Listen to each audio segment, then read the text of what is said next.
સ્વાગત છે સમાચારમાં આગળ વાત સુરતની, જ્યાં ગૃહ રાજ્યમંત્રીએ ક્ષેત્રપાળ દાદાના દર્શન કર્યા છે અને સંગ્રામપુરા વિસ્તારમાં આવેલું છે ક્ષેત્રપાળ દાદાનું મંદિર, જ્યાં હર્ષ સંઘવીએ પરિવાર સાથે પૂજા આરતી કરી હતી।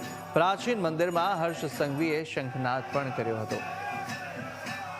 સુરતના ક્ષેત્રપાળ દાદા પૌરાણિક આ મંદિર આવેલું છે। મોટી સંખ્યામાં ભક્તો હનુમાન જન્મોત્સવ દરમિયાન ત્યાં ઉપસ્થિત હતા અને આ દરમિયાન ગૃહ રાજ્યમંત્રી હર્ષ સંઘવીએ શંખનાદ કર્યો છે।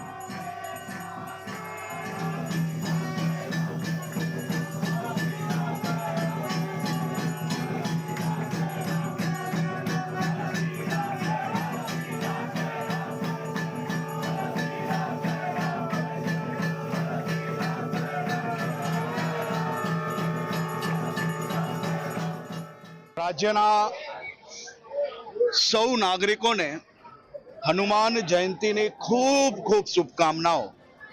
આજે સુરત શહેરના અતિ પ્રાચીન ક્ષેત્રપાલ મંદિરમાં ક્ષેત્રપાલ દાદાના ચરણોમાં વંદન કરીને મારા રાજ્યના સૌ નાગરિકોને હનુમાનજી જેવી બુદ્ધિ ને શક્તિ ભગવાન વર્તે અને સાથે સાથે આ હનુમાન જયંતીના દિવસે હનુમાનજીના ચરણોમાં વંદન કરીને મારા રાજ્યના સૌ નાગરિકોના નાના મોટા કોઈ બી દુઃખ હોય તો દૂર થાય અને ભગવાન એમને ખૂબ શક્તિ અને ખૂબ જ બુદ્ધિપૂર્વક કામ કરવાની પૂરેપૂરા આશીર્વાદ આપે તેવી પ્રાર્થના પરિવારજનો જોડે મળીને અને સાથી કાર્યકર્તાઓ જોડે મળીને આજે પૂજા અર્ચના આરતી અને શંખનાદ કરવાનો અવસર પ્રાપ્ત થયો છે।